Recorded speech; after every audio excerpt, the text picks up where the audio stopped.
नमो नमः। आप सबका कीर्ति संस्कृत स्कूल में बहुत बहुत स्वागत है। कीर्ति संस्कृत स्कूल एक ऐसा चैनल है जहां पर आप संस्कृत व्याकरण को बहुत ही सरल तरीकों से सीखते हैं। इसलिए इस चैनल को सब्सक्राइब कीजिए, लाइक कीजिए और एक दूसरे को शेयर कीजिए ताकि वो भी इस चैनल से लाभान्वित हो सके। तो आज का हमारा टॉपिक है शब्द रूप, जिसे संस्कृत भाषा में सबसे कठिन माना जाता है। उसी को मैं आज आपके सामने बहुत ही सरल तरीकों से 2-3 तरीके बताऊंगी। बहुत ही सरल तरीके से आपको जिस भी माध्यम से याद हो जाए तो आपके लिए वो चीज यूजफुल हो जाएगा। तो चलिए अब हम लोग शुरू करते हैं शब्द रूप के बारे में। तो बेसिक जानकारी पहले बताना पड़ेगा कि शब्द रूप क्या है, शब्द कैसे आगे प्रोसेस में आया है ना, तब ना शब्द रूप याद करेंगे रामा रामो रामा। तो उससे पहले उसकी बेसिक जानकारी मैं आपको थोड़ा सा बताने वाली हूँ, भूमिका जिसे हम कह सकते हैं।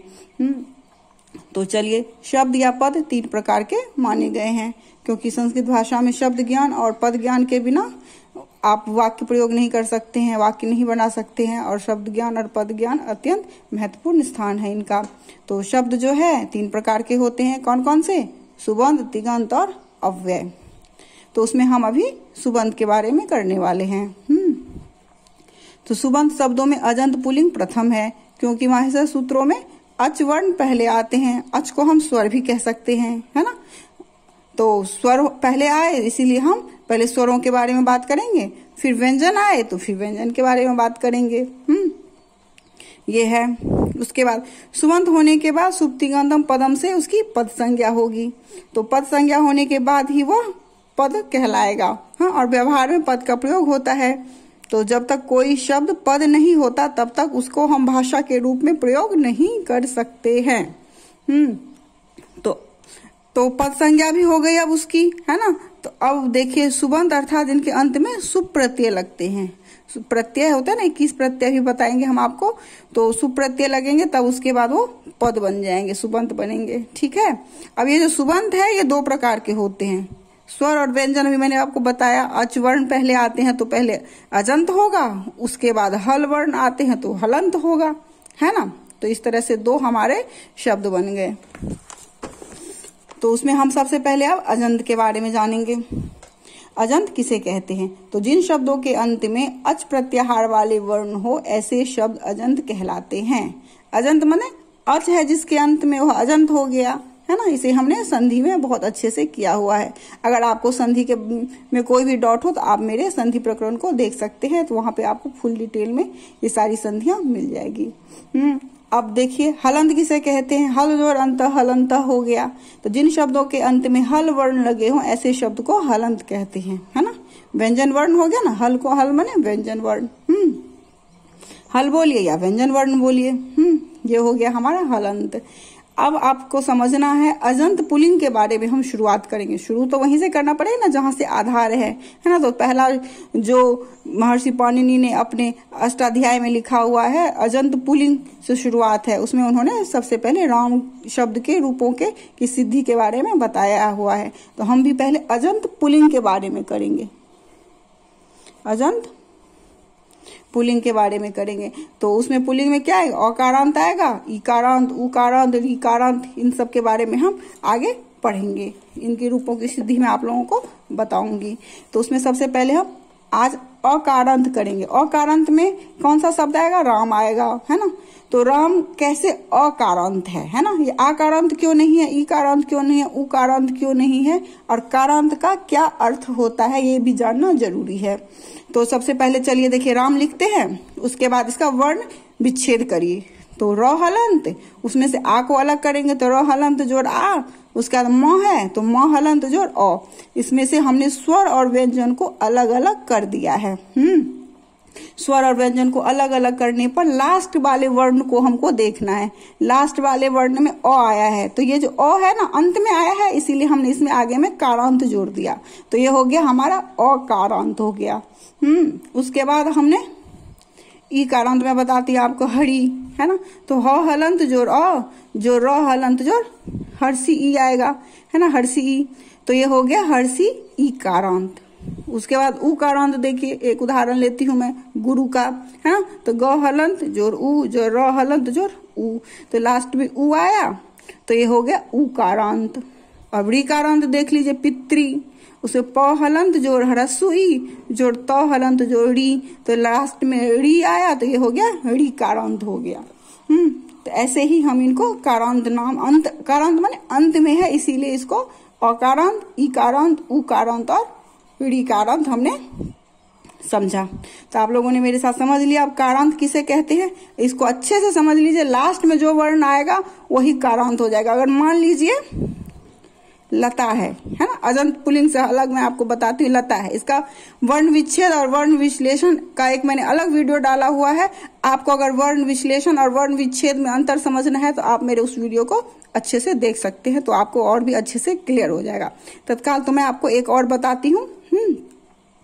ल हलंत जोड़ अ, त हलंत जोड़ आ, तो यह आ आया तो ये क्या बन जाएगा, आकारांत बन जाएगा, है ना, क्योंकि लास्ट में आ आया है। लास्ट में जो भी वर्ण रहेगा उसके आगे हमको कारांत जोड़ देना है, सॉरी, तो हो जाएगा आकारांत। तब चलिए अब आपको समझ में आ गया आकारांत। अब हम देखते हैं अजंत और हलंत दोनों ही शब्द पुल्लिंग, स्त्रीलिंग और नपुंसकलिंग करके 3 लिंग में है ना। कोई भी शब्द संस्कृत भाषा में 3 लिंगों की गणना की गई है, चर्चा की गई है। पहला पुल्लिंग, फिर स्त्रीलिंग और फिर नपुंसकलिंग, है ना। 3 तरह की चीज हमें मिलती है, 3 लिंग हमें संस्कृत में मिल जाते हैं। हाँ, तो 3 जो लिंग है वो अजंत भी होंगे और हलंत भी होंगे। पहला पुल्लिंग हो गया 1 नंबर पे, स्त्रीलिंग हो गया 2 नंबर पे, नपुंसकलिंग हो गया 3 नंबर पे। फिर पुल्लिंग हलंत पुल्लिंग 4 पे, हलंत स्त्रीलिंग 5 पे, नपुंसकलिंग 6 पे। तो इन 6 रूप हमें मिल जाते हैं संस्कृत व्याकरण में। अभी हमने चर्चा की है शुभ विभक्तियों के बारे में, तो चलिए हम आप शुभ विभक्तियों के बारे में आपको बताते हैं।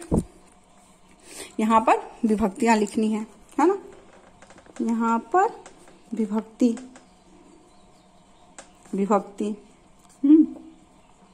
यहाँ पर एक वचन, यहाँ पर द्विवचन, यहाँ पर बहुवचन, है ना। तो प्रथमा हो गया, यहाँ पर ये प्रथमा में आएगा, प्रथमा। फिर सु और जस, है ना, उसका द्वितीया में आएगा अम औट शस, तृतीया में आएगा टा भ्याम भिस, चतुर्थी में आएगा रे भ्याम भ्यस,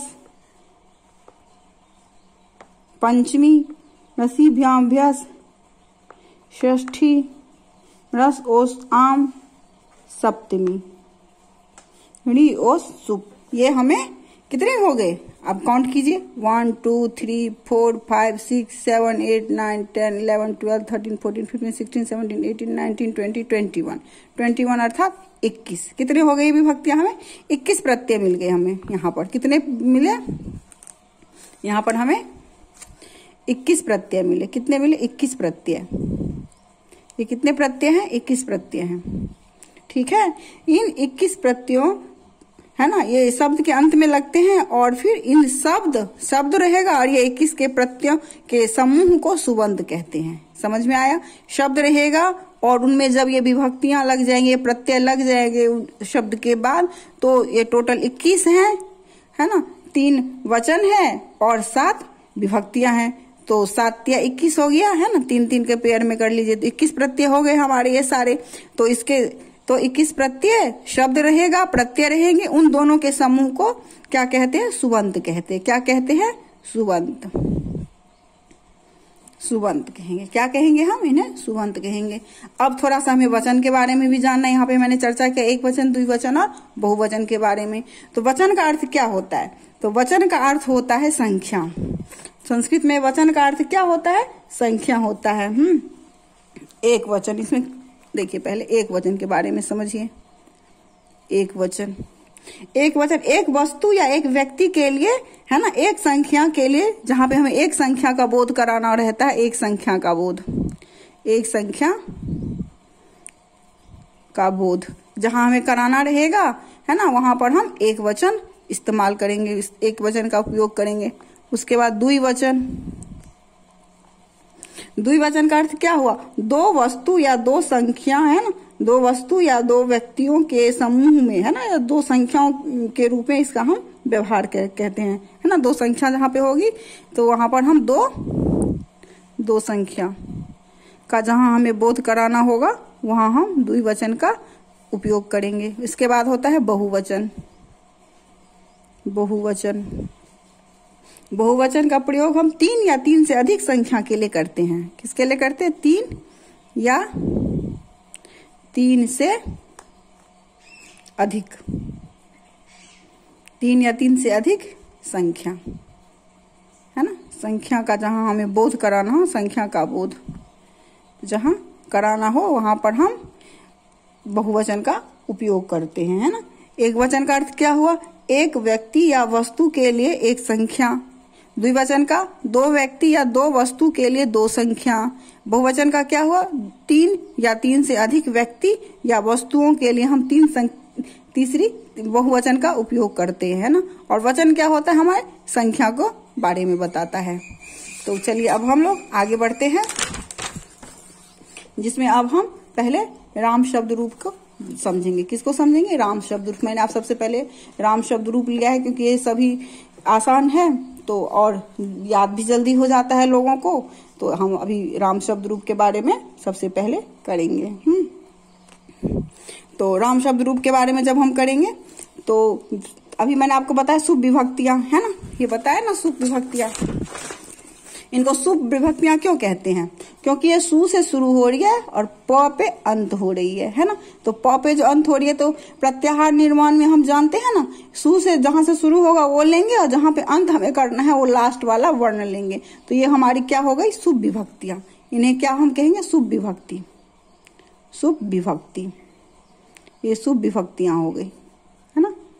ये हमारी शुभ विभक्तियां हो गई। इन्हें शुभ भी कहते हैं। ये शुरू से लेकर सु से लेकर के सु औ से लेकर के और प हलंत पर अंत हो रहा है ना। सुबंत तो है ही ये, साथ में इन 21 को शुभ विभक्तियां भी कहते हैं। तो ये शुभ विभक्तियां लगी हुई हैं। तो चलिए अब शब्द रूप समझते हैं हम। राम शब्द रूप। तो 7 विभक्तियां हो गई, एक संबोधन भी होता है शब्द रूप में, है ना। ये हमारा राम शब्द रूप है। क्या है? राम शब्द रूप। राम। और तीनों वचनों में होगा, एक वचन, द्विवचन और बहुवचन। तो रामः रामौ रामा, रामम रामौ रामान, रामेन रामाभ्याम रामैः, रामाय रामाभ्याम रामेभ्यः, रामात् रामाभ्याम रामेभ्यः, रामस्य रामयोः रामानाम, रामे रामयोः रामेषु, हे रामौ हे रामा। आप बोलेंगे इसमें नया क्या बताया? ये तो मैंने आपको बेसिक बताया कि ये सारे हमारे रूप है। इसको हमको अब याद कैसे करना है ना। तो मैंने जहां से सीखा है संस्कृत संस्थान से, तो वहां पर वो क्या करते हैं? पहले प्रथमा याद करवा देते हैं, है ना। अब आपको ऐसे तो कठिन लगेगा ना याद करने में, तो हम पहले प्रथमा को याद कर लेंगे, फिर द्वितीया, फिर तृतीया, फिर हम जब समझ जाएंगे तो तीनों को एक साथ कर लेंगे, है ना। तो पहले प्रथमा एक वचन देखिए, है ना। एक वचन को करते हैं पहले, रामः रामम रामेन रामाय, रामात रामस्य रामे, हे राम, है ना। ऐसे करके याद करना है। रामः रामम रामेन रामाय, रामात रामस्य रामे राम, ऐसे करके करेंगे आप तो आपको पहले प्रथमा याद हो जाएगा। ठीक है। उसका द्वितीया देखिए, रामो रामो, 2 प्रथमा में, द्वितीया में रामो रामो आया। उसके बाद 3 बार रामाभ्याम रामाभ्याम रामाभ्याम है ना। उसके बाद 2 बार रामयोः रामयोः करके है, तो षष्ठी और सप्तमी में। तो आपको सारे याद हो जाएंगे। और जो संबोधन में है, द्वितीया का संबोधन है, द्वितीया का प्रथमा विभक्ति है, वही संबोधन में रिपीट हो जाता है। अब फिर उसके बाद फिर बहुवचन में देखिए, बहुवचन में रामाः रामान रामय, रामाय रामेभ्यः रामेभ्यः रामा नाम, रामेषु हे रामा। हे रामा जो है वो प्रथमा का ही है। और दूसरा में रामान आएगा। यहाँ पर ये भी ध्यान देने वाली बात है, अजंत पुल्लिंग में सिर्फ एक ये अकारांत में ही राम ही आता है ना, नहीं तो भी वाला आता है ना। तो उसके बाद 2 बार भी रामेभ्यः हो जाएगा। षष्ठी में जो होता है बहुवचन में रामा नाम आता है और सप्तमी में रामेषु आता है। ऐसे करके याद रखना है। रामः रामम रामेन, रामाय रामात रामस्य रामे राम, रामः रामम रामेन रामाय, रामात रामस्य रामे राम, ऐसे करके। द्विवचन में रामो रामो रामाभ्याम रामाभ्याम रामाभ्याम रामयोः रामयोः हे राम हे रामो। बहुवचन में रामाः रामान रामय रामेभ्यः रामेभ्यः रामानाम रामेषु हे रामा, ऐसे करके। अब देखिए क्या होता है, ऐसे आप इसको समझ लीजिए। आपको देखिए इधर के 3 आपको लगेगा एक जैसे, इधर के 2 एक जैसे, इधर के 3 एक जैसे, इधर के 2 एक जैसे। आपको ये कितना इजी पड़ जाएगा द्विवचन याद रखना, है ना। ये बहुवचन में रामाः हो जाएगा, रामान हो जाएगा, रामई हो जाएगा, रामेभ्यः आपको याद रहेगा चतुर्थी और पंचमी में 2 बार आ जाएगा। उसके बाद रामानाम षष्ठी में हमेशा आता है और सप्तमी में हमेशा बहुवचन में रामेषु आता है, और जो संबोधन रहता है उसमें प्रथमा ही रिपीट होता है। अब देखिए यहाँ पे अह आया, यहाँ पे अम आया, यहाँ पर एन आया, यहाँ पर आया, यहाँ पर आत आया, यहाँ पे अस्य आया, यहाँ पर ए आया, है ना। और संबोधन में तो संबोधन का ही रूप रिपीट हो गया। तो हमें इन मात्राओं को यथावत रखना है। और एक मैं आपको बालक शब्द रूप बना के अभी दिखाती हूँ, तो आपको ज्यादा अच्छे से क्लियर हो जाएगा। आप देखिए एक वचन, द्विवचन, बहुवचन, और यहाँ पर क्या चलेंगी हमारी विभक्तियां चलेंगी। एक वचन, यहाँ पे द्विवचन, यहाँ पर बहुवचन।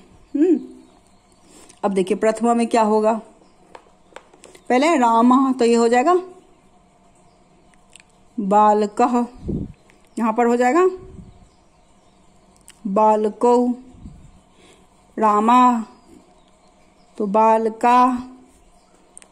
अब द्वितीया में यहाँ पे हो जाएगा रामम तो बालकम, ऐसे करके भी आप समझिए, बालकौ,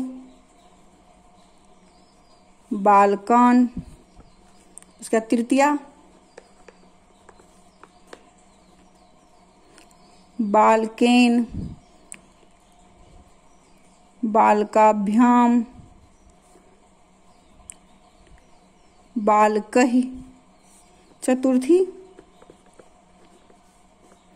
बालकाय, चतुर्थी में हमेशा बालकाय आता है, बालकाय, बालकाभ्याम, बालकेभ्यः। पंचमी बालकात, बालकाभ्याम, बालकेभ्यः। आसान है ना। षष्ठी बालकस्य, बालकस्य, बालकस्य क्या आएगा, बालकयो, बालकयो, बालकानाम।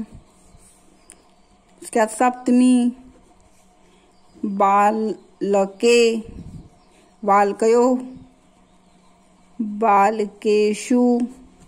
संबोधन में प्रथमा ही हम रिपीट करेंगे, हे बालक, संबोधन का निशान लगाएंगे, हे बालकौ, संबोधन का निशान, हे बालका, है ना। संबोधन क्या होता है, और ये विभक्तियों के बारे में और कारक के बारे में मैंने अलग से वीडियो डाला हुआ है, आप वहां से विभक्ति कारक चिन्ह संबंध को अच्छे से देख सकते हैं। तो इसको चलिए पढ़ते हैं कि बालकः बालकौ, बालकाः बालकम, बालकौ बालकान, बालकेन बालकाभ्याम, बालकैः बालकाय, बालकाभ्याम, बालकेभ्यः, बालकात् बालकाभ्याम, बालकेभ्यः, बालकस्य बालकयोः बालकानां, बालके बालकयोः बालकेषु, हे बालक, हे बालको, हे बालका। अब हम करते हैं नर शब्द का रूप। नर का कर सकते हैं, श्याम भी है ना। नर है, श्याम है, देव है, मोहन है, कृष्ण है, अज है, खग है, गज है, उदय है, ईश्वर है, इत्यादि इत्यादि बहुत सारे हैं। आप जितने भी अजंत पुल्लिंग शब्दों का करेंगे आपको उतना ही अभ्यास हो जाएगा, उतनी जल्दी आपको याद हो जाएगा। तो चलिए अब हम एक बार नर करते हैं। तो नरः नरौ नराः, बालकः बालको बालकाः, नरः नरौ नराः, नरम नरौ नरान्, है ना। नरेन नराभ्याम नरैः, नराय नराभ्याम नरेभ्यः, नरात् नराभ्याम नरेभ्यः, नरस्य नरयोः नराणां, नरे नरयोः नरेषु, हे नर, हे नरो, हे नराः। अब देव को देखिए, देवः देवौ देवाः, देवम देवौ देवान्, देवेन देवाभ्याम देवहि, देवाय देवाभ्याम देवेभ्य, देवात देवाभ्याम देवेभ्य, देवस्य देवयो देवानाम, देवे देवयो देवेशु, हे देव हे देवो हे देवा। ऐसे करके करिए, या फिर प्रथमा को पहले करिए, है ना। तो इसमें पहले हम रामबाला से शुरू करते हैं। रामः रामम रामेन रामाय, रामात रामस्य रामे राम, है ना। रामः रामम रामेन रामाय, रामात रामस्य रामे राम। बालकः बालकम बालकेन बालकाय, बालकात बालकस्य बालके बालक। देवः देवम देवेन देवाय, देवात देवस्य देवे देव। मोहनः मोहनम मोहनेन मोहनाय, मोहनात मोहनस्य मोहने मोहन, है ना। उदयः उदयम उदयेन उदयाय, उदयात उदयस्य उदये उदयः, है ना। किसी को भी ले लीजिए आप, तो उसका रूप ऐसे चलेगा। तो अब द्विवचन पे आ जाइए। रामौ रामौ रामाभ्याम रामाभ्याम रामाभ्याम 3 बार बोलना है। रामयोः रामयोः 2 बार बोलना है। हे रामो, है ना। बालकौ बालकौ बालकौ बालकाभ्याम बालकाभ्याम बालकाभ्याम, बालकयोः बालकयोः हे बालको, है ना। उसके बाद देखिए देव ले लीजिए। देवौ देवौ देवाभ्याम देवाभ्याम देवाभ्याम, देवयोः देवयोः हे देवो। अब बहुवचन में आ जाइए। रामाः रामान रामहि रामेभ्यः, रामात रामानाम रामेषु हे रामा। बालकाः बालकान् बालकहि बालकेभ्यः, बालकेभ्यः बालकानाम बालकेषु हे बालका। उसके बाद देव पे आ जाइए। देवः देवान देवै देवेभ्यः देवेभ्यः, देवानाम देवेषु हे देवा। ऐसे करके श्याम पे आ जाइए। श्यामः श्यामान श्यामै श्यामेभ्यः श्यामेभ्यः श्यामानाम श्यामेषु हे श्यामा। ऐसे करके इनको याद करना है, कंठस्थ करेंगे, 1-2 बार बोलेंगे, 1-2 बार लिखेंगे। मैंने इतने सारे शब्द रूप आपको दे दिए हैं कि इनको करना है, अभ्यास करेंगे। आपको यूं चुटकियों में याद हो जाना है ये सारे शब्द रूप, उसमें कोई भी आपको दिक्कत नहीं आएगी। तो इनको अभ्यास कीजिए घर में अच्छे से, इनको पढ़िए 2-4 बार। पहले प्रथमा को पढ़िए, द्वितीया को पढ़िए, बहुवचन को पढ़िए, फिर सबको एक साथ करके पढ़िए, है ना। तो आपको अच्छे से कंठस्थ हो जाएगा। और अगर इसमें कोई दिक्कत आए तो मुझे मैसेज कीजिए कि भाई ये दिक्कत आ रही है, तो फिर मैं आपको फिर और नए तरीकों से बताऊंगी कि और कैसे याद इनको रखना है। तो आज के लिए इतना ही, धन्यवाद।